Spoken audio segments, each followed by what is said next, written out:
You know you can now get all my picture editing file at 11% discount price. The reason why I'm using 11% discount right now is because I'm on 11k subscriber.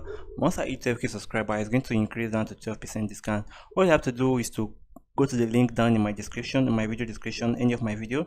Then click the link. It's going to take you directly to my store home.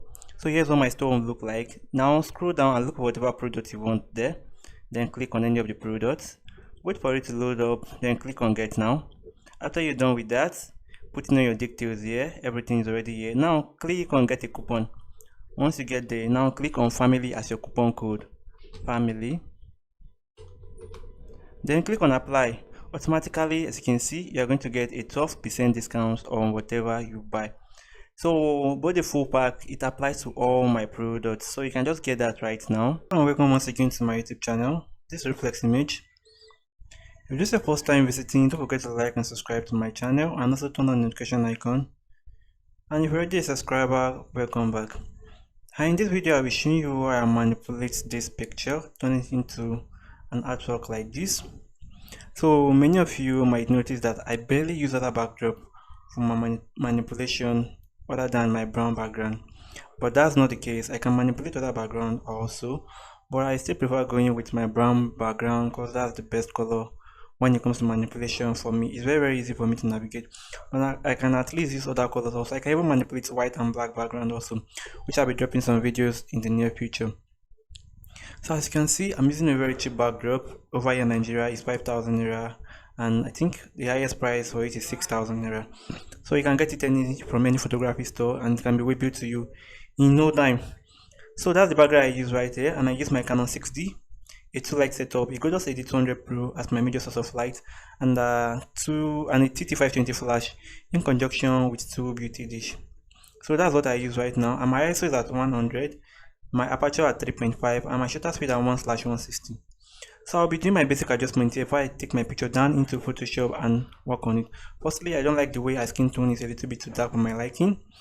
What I'll be doing right now, I'll just go to my HSL adjustment, then I'm going to increase the brightness, you can see right now. Then I'm going to saturate it. I think that's okay. So if this green is a little bit too dark for my liking, I'll go to the green also. I'm going to increase the green, as you can see right now. But I think I like it around this way. I think I like it this way. Here's the before of it, before and after of what you just did in the camera roll. So there are so many things you can do there, but this is just the one we'll be using right now because we're only here to do just a few things. So after doing that, the next thing we're doing is to take our picture down into Photoshop by clicking on open. After that, you have to wait for it to load up, as you can see right now. So the next thing I'll be doing right now, I will have to expand my picture. As you all know, my best expansion rate is my 4x5 pixel. So I'll just go to my crop, I'll click on crop. As you can see, it's already on my 4x5. Then I'm going to adjust from up. I will adjust from down also until I see fit, until it gives me what I need. So we are just going with simple manipulation, not extreme one this time around. After that, the next thing I'll be doing is for me to extend my background to make it reach the edge this way. So there are so many ways to do it, but the one I love using the most is going to my rectangle micro tool, then scroll over it this way. After doing that, click on my Ctrl T for free transform. Click on Ctrl T for free transform, hold down the shift key, then I'm going to drag up. As you can see, it's going to fill that area with my initial backdrop. After doing that, I click on my enter key, Ctrl D to deselect. I'll do that to this left hand side also. Ctrl T for free transform, hold down my shift key, then I'm going to drag to left. Click on OK, Ctrl D to deselect. I'll do the same thing here also, and this time around, as you can see, I do want you guys to avoid the model, any accessory she's wearing, but this time around I will tell you to actually break that rule right now. So we need to break the rule. The reason is that we need to expand this background to the edge, and also this outfit does not have a lot of details we need to protect right now. So we can also just extend the outfit alongside it, so nobody can even tell if it is being extended. So Ctrl T for free transform, hold down the shift key, then we're going to drag, as you can see right now. Click on your OK, Ctrl D to select. So no one can actually tell that we did that right now. So the same thing goes for this downside also. Ctrl T for free transform, hold down the shift key, then we drag down, click on OK, Ctrl D to deselect. So look at how our backdrop is right now. I think I like it this way. So the next thing I'll be doing right now is for we to retouch our image, which I won't be doing in this particular video. There will be some special videos that will be dropping very soon on how I retouch my manipulated picture, because we have different type of retouching. We have portrait retouching and we have retouching for pictures like this also, which I'll be dropping very soon. So the next thing I'll do after my retouching right now is just to click on Ctrl J to duplicate my picture into 2 layers. So let's name this our model layer now, model. After doing that, just click on your quick selection tool, then click on quick selection. After that, click on select subject. Then you have to wait for the AI to do the job for you. It might take a while for AI to get it done right. So we just have to make few adjustments now. We have to make few adjustments to it right now. I think I like the way it is right now. All I just need to do is just to zoom in. Ctrl plus to zoom in, Ctrl plus. So you can see it did a nice job for us, but the job is not that perfect. So it's just left for us now to make the adjustment ourselves. So I'll pick my polygonal axle tool. Then I'm going to add to the selection and also subtract from selection. If you don't know how to do this, watch my previous video. It's going to show you how I use this simultaneously. So let me scroll up and see whatever area I want to do again. Let me do this addition. Let me add to the selection over here. Okay, yeah, let me change it to subtraction. As you can see right now, subtraction. So take your time. If you did not get your background cropping very well, you're going to have an issue with your picture later on while manipulating. So make sure you take your time to crop out your picture very well. So let me zoom in to see what I'm doing very well. Let me zoom in. Let me add to the selection over here. So take your possible time to do the cropping. As you can see right now, this picture is not going to give me much of an issue because the light composition is already okay and her body is kind of separate from the background she's standing on, so there won't be more stress for me. You guys must be wondering why the hell I have to select this area out like this. I'm selecting the background with my model. Don't worry, I'm going to show you what I will do with that later on in the day. So let's finish with the cropping first. So subtraction here, as you can see, subtraction.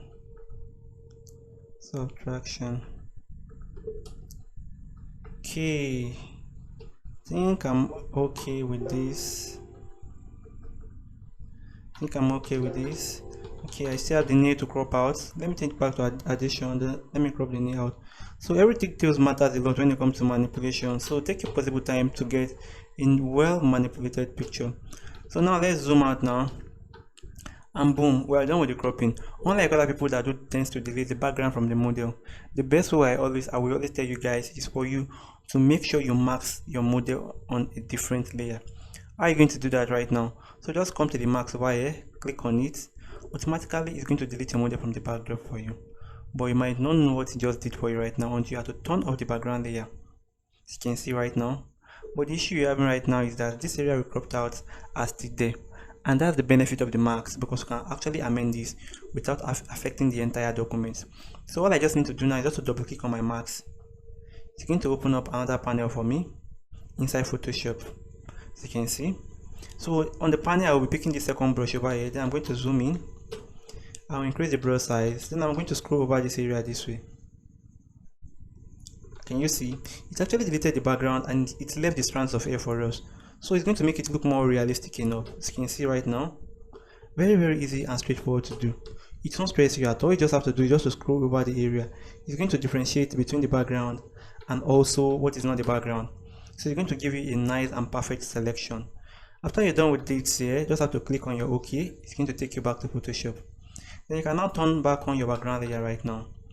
So unlike before, the next step we need to do right now is for we to actually smoothen our background and do stuff on it. But I won't be doing that. This is just a very simple manipulation.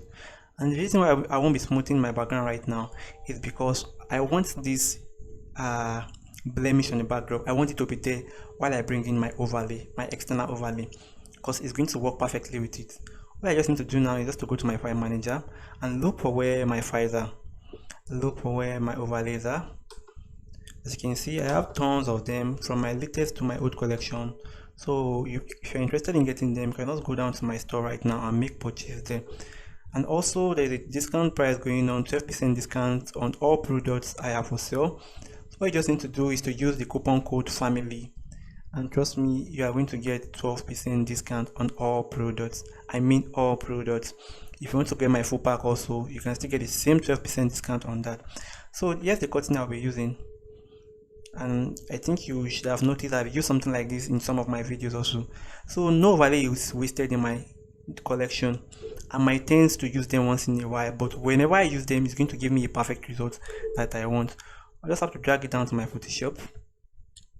I'll wait for it to load up, then I'm going to increase the size until I see fit. After that, I just have to click on my OK.